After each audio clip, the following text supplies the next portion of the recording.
اس وقت فلسطین اور اسرائیل کی جو جنگ جاری ہے، میرے دوستوں اور بھائیوں،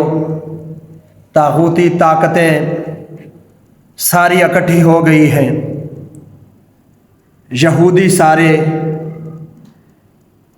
اکٹھے ہو گئے ہیں کہ مسلمانوں کو ہم ختم کر دیں گے۔ حالیہ جنگ کے اندر اسرائیل جو نہتے مسلمانوں پر ظلم اور بربریت کی مثال قائم کر رہا ہے،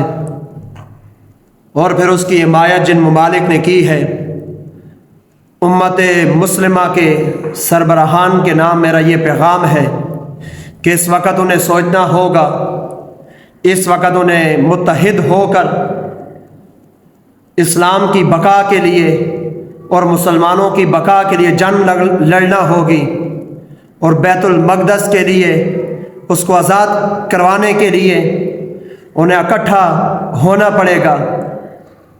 اور یہودیوں کو منہ توڑ جواب دینا ہوگا، تاکہ انہیں پتہ چل جائے کہ آج بھی رسول اللہ کے غلام زندہ ہیں، آج بھی حضور کے نام پر، اسلام کے نام پر مر مٹنے والے لوگ زندہ ہیں، آج بھی رسول اللہ صلی اللہ علیہ وآلہ وسلم کے دین کے لیے اپنے بچے ذبح کروانے والے مسلمان زندہ ہیں اور حیات ہیں۔ تمہیں یہ ایٹم بم اور تمہیں یہ اسلحہ اور تمہیں یہ جناب فوجی قوت تمہارے کسی کام کی نہیں ہوگی اگر آج تم سب امت مسلمہ کے سربراہان نے مل کر یہ اعلان نہیں کیا فلسطین کی حمایت کا، تو تاریخ تمہیں کبھی بھی معاف نہیں کرے گی۔ اب تمہارے پاس وقت ہے، اٹھو اور کھڑے ہو جاؤ فلسطین کو فری کروانے کے لیے، فلسطین کو آزاد کروانے کے لیے، اور جناب یہودیوں کو بتا دو